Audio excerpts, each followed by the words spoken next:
하나님의 말씀 마태복음 21장 23절에서 32절까지 말씀입니다. 우리 한 절씩 교독하겠습니다. 예수께서 성전에 들어가사 가르치실 때 대제사장들과 백성들의 장로들이 나와 이르되 내가 무슨 권위로 이런 일을 하느냐 또 누가 이 권위를 주었느냐. 예수께서 대답하시되 나도 한 말을 너희에게 물으리니 너희가 대답하면 나도 무슨 권위로 이런 일을 하는지 이르리라. 요한의 세례가 어디로부터 왔느냐 하늘로부터냐 사람으로부터냐. 그들이 서로 의논하여 이르되 만일 하늘로부터라 하면 어찌하여 그를 믿지 아니하냐 할 것이요 만일 사람으로부터라 하면 모든 사람이 요한을 선지자로 여기니 백성이 무섭다 하여. 예수께서 대답하여 이르되 우리가 알지 못하노라 하니 예수께서 이르시되 나도 무슨 권위로 이런 일을 하는지 너희에게 이르지 아니하리라. 그러나 너희 생각에는 어떠하냐? 어떤 사람에게 두 아들이 있는데 맏아들에게 가서 이르되 오늘 포도원에 가서 일하라 하니 대답하여 이르되 아버지 가겠나이다 하더니 가지 아니하고 둘째 아들에게 가서 또 그와 같이 말하니 대답하여 이르되 실소이다 하였다가 그 후에 뉘우치고 갔으니. 그 둘 중에 누가 아버지의 뜻대로 하였느냐 이르되 둘째 아들이니이다. 예수께서 그들에게 이르시되 내가 진실로 너희에게 이르노니 세리들과 창녀들이 너희보다 먼저 하나님의 나라에 들어가리라. 요한이 의의 도로 너희에게 왔거늘 너희는 그를 믿지 아니하였으되 세리와 창녀는 믿었으며 너희는 이것을 보고도 끝내 뉘우쳐 믿지 아니하였도다. 아멘.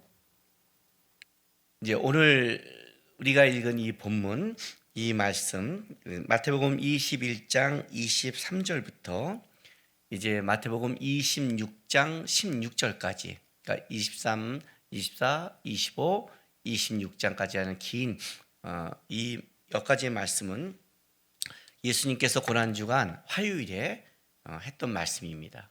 그러니까 마태복음이 총 28장으로 돼 있는데 그중에 오늘 21장 23절부터 26장 그 초반까지 이렇게 이날이 화요일날, 고난주간 화요일날 하신 말씀이라면 그 화요일날 예수님께서 진짜 많은 말씀을 그때 이제 유언처럼 가르쳐 준 거죠. 그 시작이 오늘 어떤 말씀이냐면 이제 권위에 대한 문제로 오늘 말씀이 시작되는 겁니다. 그런데 여러분 이제 오늘 이 말씀을 가지고 예수님께서 하신 이제 권위에 대한 것이 뭔가를 오늘 본문을 좀 풀기 전에 우리가 좀 그 상황을 좀 이해했으면 좋겠어요. 여러분 우리가 영화를 보거나 또 드라마를 보거나 이렇게 보면 우리가 글로 이렇게 상상하고 이렇게 추리도 하고 생각도 하고 들어가잖아요. 그렇게 그 시대로 들어가면 그냥 객관적인 게 아니라 좀 더 내가 그 상황을 느껴지잖아요. 오늘 예수님께서 이제 화요일 나와서 이 대제사장들과 여기는 장로들에게 당신이 무슨 권위로 또 그 권위를 누가 줬냐는 이 질문부터 오늘 말씀이 시작되는데, 일단 그 전날 뭐가 있었냐면 예수님께서 성전 청결 사건이 있었습니다. 이 굉장한 사건이죠.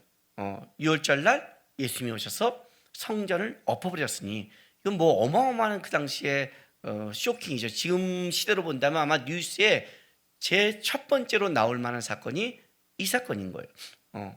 청와대를 엎거나 뭐 국회의사당을 엎는 뭐 그런 사건이니까요. 그러니 이 사건 이후에 이 소식을 들은 대제사장들 또 장로들, 그 당시에 그걸 갖고 있던 기득권들이나 또 여기를 맡은 책임자들의 입장에서는 당황스럽고, 그리고 중요한 거는 그것이 그냥 보통 사람이 아니다. 그 당시에 예수님을 따랐던 바로 그 전날, 성전 청결 전날 예수님께서 예루살렘에 입성하면서 많은 사람이 환호했던 호산나 다윗의 자손을 찬송하리라는 그 찬송을 듣고 간 그 인물이기 때문에 굉장히 어려운 거예요. 그냥 얘기하기도 어렵고, 왜냐하면 그러기에는 너무나 많은 사람이 따르고, 근데 그 사람이 자기들의 가장 근거가 되는 것을 엎어버렸기 때문에 이제 싸움이 시작되는 거죠. 너가 무슨 근거로? 근거 싸움에 들어간 거예요. 그런데 이제 그거는 이제 대제사장과 장로들의 입장이고, 그걸 따라가는 제자들은 여기서 또 하나의 모습을 보고 있는 거예요. 왜냐하면 바로 그 전날 성전 청결하기 전에 예수님께서 지나가다가 무화과 나무가 그 잎사귀가 풍성한 그 나무의 열매에 따먹으려고 들어갑니다. 열매가 없어요. 그걸 저주하세요. 그리고 가서 성전 청결하십니다. 제자들은 아마 그 월요일 날 이게 이해하지 못하는 상황과 아마 그 심장이 덜컹덜컹했을 것 같아요. 왜냐하면 성전을 이 없는 사건은 그건 놀라운 사건이니까요. 그런데 그 전에 뭘 봤냐면 예수님께서 여태까지 하지 않았던 성전을 향해 가면서 무화과 나무를 저주한 사건이 벌어진 거예요. 그리고 왔어요. 그리고 이제 다시 성전에 가시는데 베드로가 묻는 거죠. 예수님께서 저주하신 그 무화과 나무가 말랐습니다. 마태는 오늘 이걸 하기 전에 바로 그 무화과 나무의 사건을 좀 아주 시점을 굉장히 강조를 해요. 바로 21장 19절 20절을 보면 이렇게 말씀하세요. 길가에서 한 무화과 나무를 보시고 그리로 가사 잎사귀밖에 안 되는 것, 잎사귀밖에 아무것도 찾지 못하시고 나무에게 이르시되 이제부터 영원토록 내가 열매를 맺지 못하리라 하시니 무화과 나무가 곧 마른지라. 제자들이 보고 이상히 여겨 이르시되 무화과 나무가 어찌하여 곧 말랐나이까. 곧을 강조하죠. 예수님이 말씀하자마자 곧 마르기 시작했다는 것을 강조하는 거예요. 그리고 제자들이 어찌하여 곧 말랐습니까? 이렇게 말해요. 그러니까 사실은 우리가 마가복음의 기록을 보지 않았다면 이게 그 다음날 사건이라는 것이 아니라 그날 한 번에 일어나는 사건으로 생각할 수 있는 거예요. 근데 이제 마태는 그게 어느 날 일어났다가 중요한 시간이 중요한 게 아니라 이 무화과 나무의 성전 청결과 그 다음에 무화과가 곧 마른 사건, 그리고 성전 건의 사건을 이렇게 얘기함으로 이것이 같은 맥락에 있는 사건을 얘기하는 거예요. 그렇다면 이제 제자들은 이런 거죠. 성전을 청결하고 예수님께서 말씀하신 무화과 나무가 곧 마른 거를 느낀 거예요. 다시 마가복음으로 간다면 이런 거죠. 예수님, 어저께 말씀하신 무화과 나무가 말랐습니다. 그때 예수님이 말하잖아요. 하나님을 믿어라 하고 이제 설명을 쭉 했어요. 그리고 이제 성전에 들어갔어요. 그랬더니 대제사장과 장로들이 너가 무슨 권위로 여기를 이렇게 했니라고 질문을 하는 거예요. 근데 제자들은 느낌이 다르죠. 왜? 단순하게 성전 청결 사건이 아니라 예수님께서 무화과 나무를 마르게 하는, 믿음이 없는 자의 마름에 대한 그거를 시청각으로 보고 성전에 들어간 거죠. 그 사건 속에 이제 권위가 나오는 거예요. 권위의 문제가. 제자들이 보고 따라오는 것, 그리고 대제사장들이, 장로들이 보고 따라온 각자 다른 환경과 또 이해관계 속에서 보고 성전에 거신 예수님 앞에서 질문에 들어가기 시작한 거예요. 사실 우리의 신앙생활이 그런 것 같아요. 우리는 하나님 앞에서 예배하고 말씀을 듣고 따라가고 또 하나님의 말씀을 유일한 진리요 권위로 믿고 따라가지만 우리가 이 말씀을 똑같이 선포되고 듣는다 해도 여러분의 삶의 반응은 다르게 나와요. 그건 무슨 말이냐면 내 삶의 정황과 상황, 이해관계, 내가 추구하는 것, 여기에 모든 이 복잡한 가운데 예수님이 중심에 있는 거예요. 그럼 어떻게 이 사건을 받아들이냐 이 문제죠. 여기에 묻는 거예요. 너가 무슨 권위로? 자, 제사장들과 장로들이 묻는 겁니다. 너가 무슨 권위로 성전을 청했고 누가 그 권위를 주었는가? 라를 이제 갖고 질문에 들어간 겁니다. 이 근거가 이거죠. 이제 무슨 권위로 그런다면 이거죠. 너희가 자격이 뭐니예요. 자격이 있어? 어떤 자격으로 해? 그리고 만약에 너가 그 자격 조건이 없다면 누가 너에게 그 자격을 줬어? 제가 그 청년부 때 이제 저도 이제 그 모교에서 이제 청년 생활을 하고 있을 때 그때 한번 이제 그 청년부 중에서 제가 이제 선배 위치가 됐어요. 선배고 나이도 이제 선배가 되고 또 저는 매주 금요일마다 가서 영락기도원의 의동에 있는 거기 기도원에 가서 철야기도도 하고 성경도 많이 읽고 또 후배들을 말씀으로 가르치기도 하고 열심히 봉사도 해서 이제 나름 말씀과 신앙의 선배 위치에 올라갔을 때였어요. 근데 이제 그때 그 제가 청년부 때 다닐 때는 또 뭐가 있었냐면 교회 안에 그 사회 데모하는 그 청년들도 꽤 있었어요. 왜냐하면 이제 제가 한 그 당시가 1981년도에 제가 고등학교를 졸업하면서 전두환 씨가 이제 대통령을 하면서 이제 막 그런 시대를 막 지나가고 있었다니까. 그다음 노태우 대통령이니까 막 사회가 혼란할 때였어요. 그러니까 막 교회에 그 데모하는 사람들이 와서 청년들을 교육시켜서 이렇게 하는 그런 뒤에 막 교회 안에 부닥치고 있는 그 와중에 저는 그래도 나름 말씀과 기도, 신앙 쪽에 한 라인의 선배의 위치를 가지고 있을 때예요. 그렇지만 이제 이 운동권 애들은 제가 싫은 거죠. 항상 기도만 하면 다 돼? 이제 이런 말을 들을 때인데 그때 성탄절이 돼서 선물 교환을 잔치를 이제 하는데 그 전에 예배를 좀 드리고 이제 선물 교환과 청년부 이렇게 이제 친목 교제를 하는 시간이 2부 때 준비되어 있는 거예요. 근데 이제 청년부 목사님이 그날 좀 바쁘셔서 뭐 그냥 청년부 예배도 아니고 선물 교환이 그땐 주잖아요. 성탄절 2부니까 그 1부 간단하게 예배 드리는 시간이 있어서 그 설교를 저한테 맡겼어요. 그냥 니네가 하는 거니까 남국이 네가 좀 이렇게 말씀 전하고 이렇게 하고 그다음에 임원들이 하고 했어요. 그래서 제가 거기 설교를 하게 됐어요. 설교가 딱 끝났는데 후배 동생이 와서 저한테 이렇게 묻는 거예요. 형이 왜 설교하세요? 이 문제죠. 당신 무슨 자격으로? 왜 형님이 거기서 전도사도 아니고 아무 자격이 없는데 왜 하세요? 딱 묻는 거예요. 그래서 제가 걔한테 이렇게 말했어요. 일단 내가 설교한 내용 중에 성경적 문제가 잘못된 게 너가 있니? 내가 하나님의 말씀을 근거로 나눈 게 혹시 너가 틀려서 이런 게 있니? 아니요. 그럼 누군 됐어?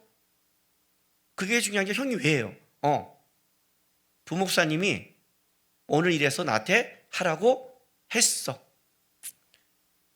이건 청년부 예배도 아니고 뭐도 아니고 선물 교환 전이니까 이거는 이 정도는 내가 된다고 해서 내가 했어. 됐니? 예. 그럼 내가 다시 묻자. 자, 목사님이 나한테 시켰어. 그럼 내가 쓴 이유는 됐지? 내 속에 문제 있어 없어? 몰라? 입 다물어. 그러면 그 후배가 저한테 왔을 때 진짜 목사님이 서야 되는데 어떻게 저 자리에 청년이 쓸 수 있어 하는 그런 문제로 얘기했을까요? 아니면 자기는 운동권 그쪽이 지지하고 있는데 왜 제 반대편에 있는 기도하고 봉사하는 그 선배가 와서 왜 거기를 전해? 이 불만이었을까요? 그 목사님이 시켰다는 말 하지 아무 말 못했어요. 불만이었죠. 지금 이 대제사장들과 장로들이 진짜 예수님이 하신 이 성전 저교가 이 만민이 기도하는 집을 장사의 소굴로 만들었다는 것에 대해서 이 엎은 이 사건을 진짜 예수님이 하신 그 권위를 알고 싶어서 물었을까요? 예수님이 이렇게 답하세요. 24절에 예수께서 대답하시되 나도 한 말을 너희에게 물으니 너희가 대답하면 나도 무슨 권위로 이런 일을 하는지 이르리라. 요한의 세례가 어디로부터 왔느냐?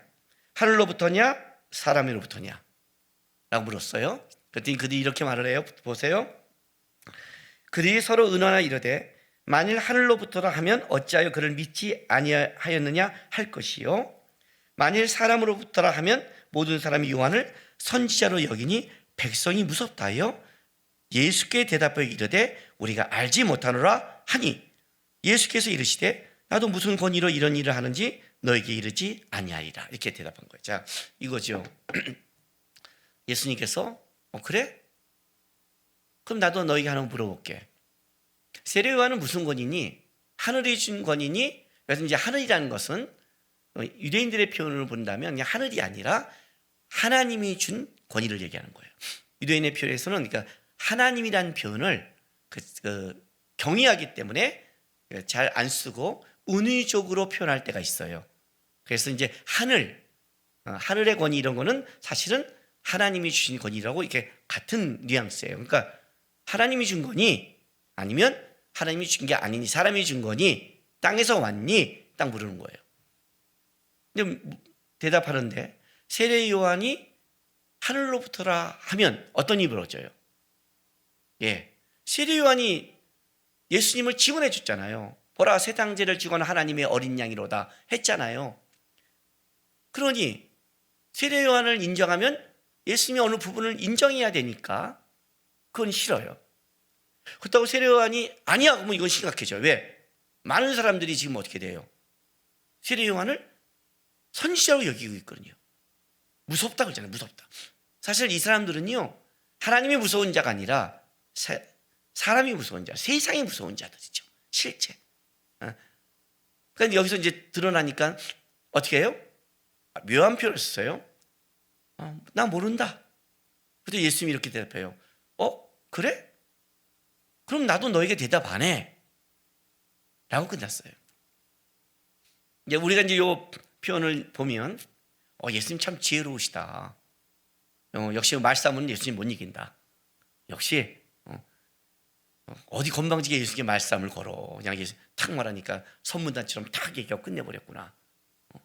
이렇게 얘기하는데 예수님이 그들의 말을 회피하거나 피하거나 대답하기 싫어서 이 표현을 쓴 게 아니라는 걸 아셔야 돼요. 예수님은요 지금 대답을 하신 거예요. 너가 무슨 권위로 했니? 너에게 그 권위를 준 자가 누구니? 이 질문에 대해서 예수님께서 대답해 주신 거예요. 어떤 대답? 세례 요한은 그 권위가 하늘에서 왔냐 땅에서 왔냐가 정확한 대답이에요. 대답을 안 한 게 아니에요. 피한 게 아니에요. 여러분 절묘하게 예수님이 피해갔다고 생각하시면 안 돼요. 대답을 한 거예요. 그러니까 그들이 예수님의 대답을 가지고 생각하고 추적해 갔으면 어떻게 돼요? 답이 나오게 돼 있는 거예요. 실제. 근데 그들은 싫었어요. 왜? 그렇게 되면 자기들의 기득권이 날아갈까 봐. 그러니까 그들은 예수님의 권위가 어디서 왔느냐가 중요하지 않은 거예요. 실제로는 아는 거였어요. 대답을 했는데. 그러니까 예수님께서 뭐라 그래요? 더 설명해 주잖아요. 그냥 넘어간 게 아니라 봐요. 28절 이렇게 시작해요. 이러지 아니하라 그럼 됐다 하고 끝나고 가면 되는데 예수님께서 그들이 모른다 그러니까 그들에게 대답 안 한다고 하고 그 듣고 있는 제자들과 다른 사람들 무화과 나무의 잎이 그 열매 없는 무화과 나무 잎에 대해 저주해서 뿌리채 마른 걸 보고 오는 그 제자들 그들에게 있어서 예수님은 어떠냐? 권위가 완전히 다르죠. 나무 일을 향해 저주했는데 그것이 이루는 그분 아니에요. 그분이 이제 묻는 거예요. 그러나 너희 생각에는 어떠하냐? 무슨 말이에요? 생각해봐라. 생각해봐라. 쟤네는 지금 생각 안 하는데 너희는 좀 생각 좀 해봐라. 어떠한지. 자, 두 아들 형제 비유가 나와요. 어떤 사람에게 두 아들이 있는데 맏아들은 가서 이르되 오늘 포도원에 가서 일하라 하니 대답하되 아버지 이르되 아버지 나는 가겠나이다 하더니 가지 아니하고 둘째 아들에게 가서 또 그와 같이 말하니 대답하여 이르되 실소이다 하였다가 그 후에 뉘우치고 갔으니 그 둘 중에 누가 아버지의 뜻대로 하였느냐 이르되 둘째 아들이니이다. 예수께서 그들에게 이르시되 내가 진실로 너에게 이르노니 새들과 창녀들이 너희보다 먼저 하나님 나라에 들어가리라. 이제 요걸 쓰면 세리와 창기가 둘째 아들이죠. 하나님 앞에 잘 살지도 못하고 반항하고 살다가 어떻게 돼요? 그러나 나중에 순종하는 자들, 그죠? 첫째 아들은 오늘 이 질문한 대제사장, 장로, 바리새인들이죠. 그들은 항상 하나님의 말씀을 따르고 순종하고 성전에서 뭘 하고 종교형의 행위를 하고 있지만 겉모습은 네 하지만 예배를 드릴 때는 아멘, 설교를 듣도 아멘, 성경을 봐도 아멘, 큐티에도 아멘, 그 앞에서는 아멘 하지만 실제 삶에서는 노. 하나님의 권위를 받고 싶지 않은 거예요. 왜? 내 삶에서 하나님의 권위를 따르면 어떤 일이 벌어져요? 손해를 보니까, 이익을 놓치니까. 그들이 하나님의 권위, 하나님의 뜻, 하나님의 것을 얘기할 때는 다 어떤 거예요? 그들의 이득과 연결되거나 신앙의 멋짐과 이야기를 했을 때, 그럴 때 되잖아요.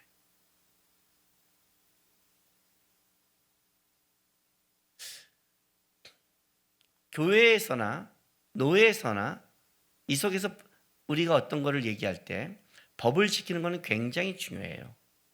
그런데 법이요 하고 끝나면 안 돼요. 왜 그런지 알아요? 우리는 그냥 외치고 옳고 그름으로 끝난 존재가 아니라 하나님한테 만들어 가야 되는 거예요. 내가 거기에 대한 책임을 질 각오를 해야 되는 거예요. 신앙생활은. 이들에게 있어서 지금 예수님께 나와서 당신이 무슨 권위로 누가 줬냐, 이 말은 실제 그 권위를 알고 예수님의 권위를 인정하게 되면 내가 따르겠다는 의미가 아니라 너 때문에 내가 손해를 봤다는 거예요. 너 때문에 불편한 거예요. 그 얘기를 한 거예요. 실제로는요. 예수님이 이 비유를 드는 거예요. 그 결론을 이렇게 내리잖아요. 자, 32절 보세요. 요한이 의의 도로 너희에게 왔거늘 너희는 그를 믿지 아니하였을 때 세리와 창기는 믿었으며 너희는 이것을 보고도 끝내 뉘우쳐 믿지 아니하였도다. 다시 요한의 얘기가 나와요. 자, 그럼 보자. 요한이 왔을 때 어떻게 했느냐? 응? 누가 믿었니? 너희가 믿었니? 지금 예수님이 대답을 하신 거예요. 진짜 예수님이 대답을 하셨는데, 예수님의 대답을 니네가 진짜 진리를 알고 싶다면, 진짜 이 권위가 어디서 왔다는 걸 알고 싶다면 너희가 요한이 한 말을 생각하고 따라가면 알 거 아니에요. 예수님이 그들에게 대답을 피해서 너희가 나한테 대답하지가 나도 대답 안 해. 여러분, 이건 이렇게 피해가는 게 아니라는 걸 아셔야 돼요. 이 말이에요. 나는 대답을 했어. 근데 그 대답을 믿고 생각하고 따라가지 않는다면 그 다음에 내 설명은 무익해. 이렇게 되는 거예요. 왜냐하면 그들이 예수님께 나왔을 때 너가 무슨 자격으로 했을 때부터 벌써 그들은 예수님이 준 그 권위에 대해서 인정할 마음이 없다는 걸 알고 계신 거죠. 진짜 모르겠어. 왜요? 왜 그럴까요? 예수님이 성전 청결을 할 때 어떤 일이 벌어졌어요? 예수님이 말씀을 전했어요. 회복이 됐어요. 마태복음은 특히 뭘 얘기하냐면 병자를 고치고 어린아이들이 찬송을 했어요. 성경의 말씀이 이루어졌다면 병자를 고쳤던 이사야의 말씀이 이루어지고 하나님의 말씀이 실제로 이루어진 현장이 있었는데, 그 권위가 거기 드러난 게 보였는데, 그들이 그걸 본 어린아이도 찬양했는데 그걸 본 자들이 와서 그걸 묻겠어요? 이걸 묻는 것 자체가 뭐예요? 사실은 근거를 무너뜨려서 예수님을 인정하고 싶지 않는 게 있는 거죠. 쉽게 말할게요. 마음에도 없으면서, 예수님의 권위를 알아갈 마음도 없으면서, 순종할 마음도 없으면서, 쫓아갈 마음도 없으면서 얘기한 거예요. 예수님께서 공생애 시작할 때 40일 금식하시고 사단에게 시험을 받잖아요. 근데 사단이 뭐라고 그래요? 네가 하나님의 아들이면 성전 꼭대기에서 뛰어내려라. 그러면 천사가 와서 받들어 줄 것이다. 예수님이 거절하죠. 왜요? 예수님이 뛰어내리면 천사가 안 받쳐줘요? 그래? 너 그럼 믿을 거야? 오케이, 내가 뛰어내릴게 하고 뛰어내리면 천사가 받쳐주면 진짜 하나님의 아들이었네요 하고 사단이 승복할 것 같아요? 예수님이 아닌 걸 알았어요. 내가 하나님의 아들을 보여주면 믿을 마음도 없으면서 따라올 마음도 없으면서 시험한 거잖아요. 예수님이 거절해요. 왜요? 천사가 받쳐주든 안 받쳐주든 뛰어내린 것 자체가 하나님을 시험하는 거니까. 나는 하나님의 아들이야. 왜 내가 너한테 그걸 증명해야 돼? 왜 내가 하나님 너가 시킨 대로 해야 돼? 왜 내가 하나님의 아들을 네 말을 따라가야만이 증명 그게 어딨어? 나는 아니야. 난 100% 하나님의 아들이고 믿어. 나 하나님 시험하지 않아. 네가 나한테 조롱하고 비아냥거려도 나는 하나님 100% 신뢰. 그게 예수님께 뛰어내지 않는 거예요. 예수님이 왜 대답하지 않는 줄 아세요? 너희가 진짜 말하면 내 권위에 순종할 마음이 있니? 없잖아. 어디서 거짓말을 해? 그리고 네가 진짜 마음이 있다면 내 말을 생각해야지. 예수님의 말씀 오늘 말한 25절 요한이 세례가 어디로부터 왔느냐 하늘로부터 왔냐 사람으로부터냐. 마태복음 4장 10절 11절 제가 읽어줄게요. 세례 요한이 이렇게 말을 해요. 이미 도끼가 나무 뿌리에 놓였으니 좋은 열매를 맺지 않으면 나무마다 찍혀 불에 던져지리라. 나는 너희로 회개하기 위하여 물로 세례를 베풀거니와 내 뒤에 오시는 이는 나보다 능력이 많으시니 나는 그의 신을 들기도 감당하지 못하겠노라. 그는 성령과 불로 너에게 세례를 베푸실 것이요 손에 키를 들고 자기의 타작마당을 정하게 하사 알곡을 모아 곳간에 들이고 죽정이는 꺼지지 않는 불에 태우리라. 세례 요한이 증언했거든요. 이 말씀을 따라가면 어떻게 돼요? 아는 거죠. 이 말씀을 듣고 얼마나 많은 사람들이 세례 요한을 찾아왔는데요. 우리가 어떻게 할까? 우리가 어떻게 하면 어찌할꼬? 언제 바리새인들이 세례 요한의 그 많은 백성들이 선지자로 여기는 세례 요한을 벌써 이렇게 뭐라고 그래요? 인정하기 싫어하잖아요. 세례 요한도 인정하지 않는데 세례 요한을 인정한다는 건 무슨 뜻인 줄 아세요? 세례 요한은 구약의 선지자의 마지막이에요. 그렇다면 구약의 모든 선지자들이 증언했던 말이 있어요. 너는 대제사장이라며, 너희는 바리새인이라며, 너희는 구약을 믿는다며. 그러면 구약에서 말한 그 수많은 이야기들을 진짜 고민하고 생각하고 마음에 두고 쫓아왔니? 아니, 오히려 너희가 하찮게 여기는 저 세리와 창기들은, 하나님 나라에 불평했던 저들은 나중에 세례 요한의 말을 듣고 우리가 어찌할꼬 하면서 회개하기 시작했어. 그들이 빨리 하나님 나라에 들어갈 거야. 오늘 뒷말에 이런 말 더하죠. 이 32절에 요한의 의의 도도 너희에게 왔거늘. 자, 요한에 설명해 줬잖아. 요한을 너희가 진짜 본다면 요한이 말한 그 권위자가 누군지 알게 될 거야. 답을 나는 얘기했으니까. 너네가 그걸 알 마음이 없으니까 설명을 안 하는 거야. 그런데 요한의 왔건을 너희는 믿지 아니었으되 세리와 창기는 믿었으며 둘째 아들이죠. 그런데 그 다음에 이렇게 말해요. 너희는 더 나가서 이것을 보고도, 세리와 창기들의 변화되는 걸 보고도, 성전 청결 위에 어린아이의 찬송을 보고도, 병자들의 고침을 보고도 근데 뉘우쳐 믿지 아니하였도다요. 너희는 마음이 없다. 없다. 너희가 마음이 있다면 어린아이의 찬송, 병자의 고침, 세례 요한의 외침을 따라가다 보면 내 권위가 누구에게로 왔는지, 내가 어떤 권위를 갖고 있는지를 너희는 알게 될 것이다. 예수님의 고난주간 화요일 첫 번째, 그 수많은 가르침의 첫 번째가 바로 이 문제로 시작하는 거예요. 그럼 보세요, 여러분.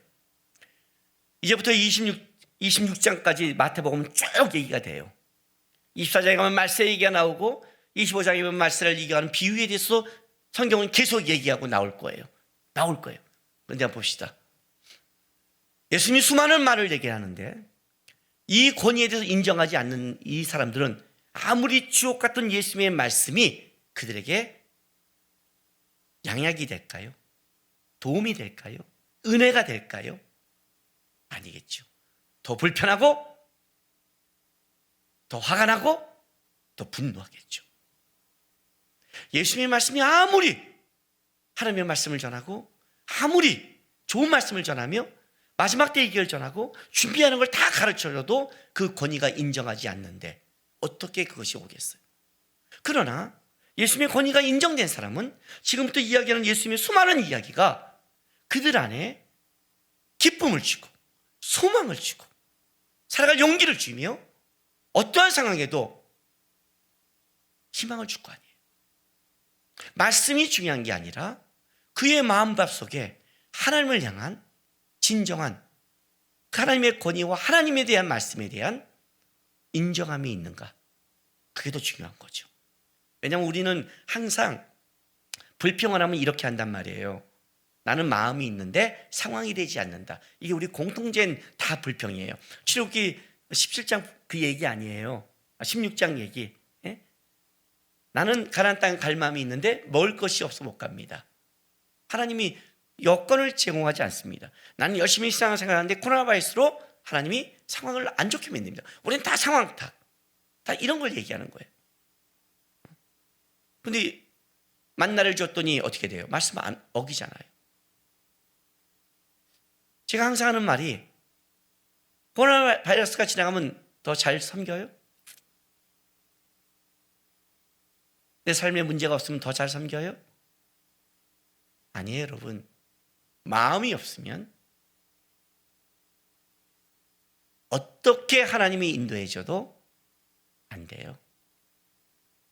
돈을 주면 더 타락하고, 돈을 안 주면 더 불평하고, 건강을 주면 더 미친 듯이 세상을 나가고, 건강을 안 주면 더 하나님을 원망하고. 마음이 있는 사람은 돈을 줘도 하나님 향해 사용하고, 돈을 안 줘도 불평하지 않고 삶으로 살아내고. 이해가 되세요? 진짜 내 인생 속에 하나님이 날 끌어간다는 하나님의 권위를 인정하고 계십니까? 그 마음이 먼저예요.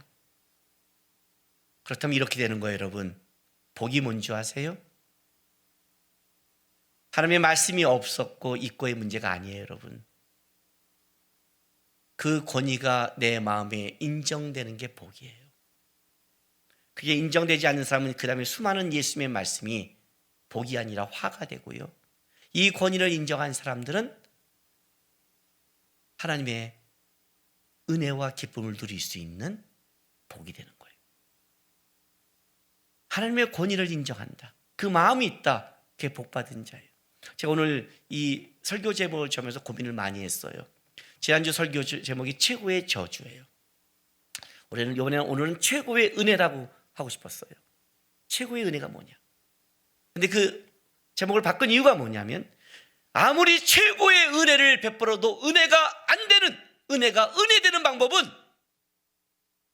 하나님의 예수님의 권위를 내 삶 속에 인정하며 내 삶을 이해하지 못한 길을 끌어간다 할지라도 주님이 나와 평생 함께 하시고 만들어 거를 고백하며 하나님의 권위 아래서 오늘 나에게 주어진 삶을 살아간다면 그게 최고의 은혜가 되는 거고, 아무리 예수님이 말씀하고 얘기하고 설명해도 그 마음을 받을 마음이 이 대제사장처럼 없다면 그건 은혜가 안 되는 거예요, 여러분. 은혜가 없어서 안 되는 게 아니라 은혜를 받을 마음이 안 돼서 없는 거예요, 여러분. 마음이 안 돼서. 여러분 안에 나는 예수님 안에 권위 안에 살 마음이 있습니다 라고 한다면 여러분 지금 어려워도 그 길을 가세요. 주님의 은혜를 만들 거예요. 그 마음이 은혜예요. 내 마음밭을 보셔야 돼요. 나는 진짜 마음이 있는가? 손해볼 마음이 있는가? 어렵게 살 마음이 있는가? 돌아갈 마음이 있는가? 견딜 마음이 있는가? 예수님의 권위를 인정하며 예수님이 날 끌어가신 그 방법을 나는 인정한다면 어떤 때는 그것을 내가 이해하지 못한 길을 간다 할지라도 거기서 분명히 열매 맺게 하시는 주님이 있다는 것을 나는 마음으로 고백하고 있는가?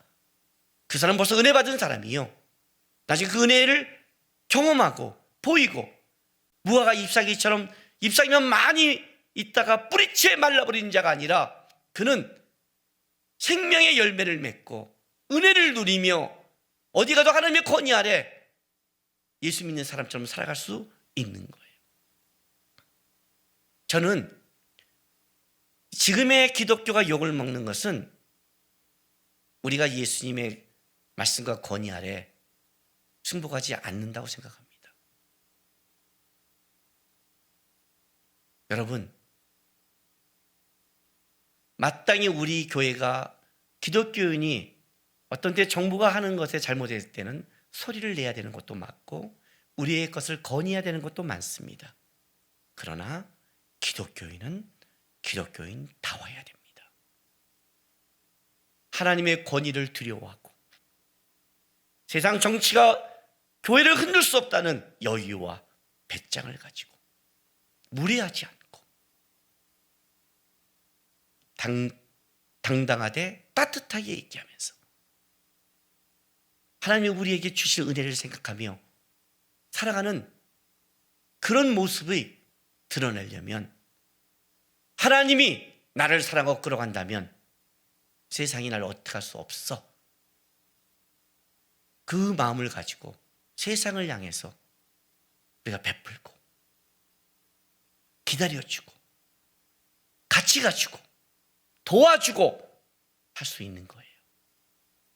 실제 이 대산과 발산처럼 하나님의 권위가 인정되지 않는 자기 이익만을 위해 따라가기 때문에 어떨 때는 진짜 하나님을, 큰 하나님을 믿는 그 자의 모습이 그렇지 않게처럼 되는 겁니다. 다시 한번 점검합시다, 여러분. 나는 어려워도 힘들어도 이해하지 못한 길을 가도 하나님 나를 지키시오. 나는 하나님의 권위 안에 있는 자녀야. 나는 주님 앞에 바라보면서 주님을 배우고 따라갈 거야. 그럴 마음이 있는지, 아니면 마음은 없으면서 잎사귀만 무성한 무화과 나무처럼 겉모습의 신앙생활로 속은 흔들리고 있는 그런 자인지 점검하고 다시 이 시대의 권위자시고 이 시대를 끌어가시는 만왕의 왕 하나님 앞에 무릎 꿇고 기도하면서 세상과 다른 모습으로 우리가 이 시대를 견디며 이겨내는 멋진 그리스도인이 되시기를 주님의 이름으로 바랍니다. 기도하겠습니다. 이 시간 우리 다 같이 기도했으면 좋겠습니다. 하나님, 마음을 주십시오. 제 마음밭을 보게 도와주십시오. 혹시 상대가 나에게 실수하고 잘못했다 할지라도 내 안목에 그것이 틀려 보일지라도 세상 사람처럼 이렇게 너 무슨 권위를 줬어? 자격이 있어?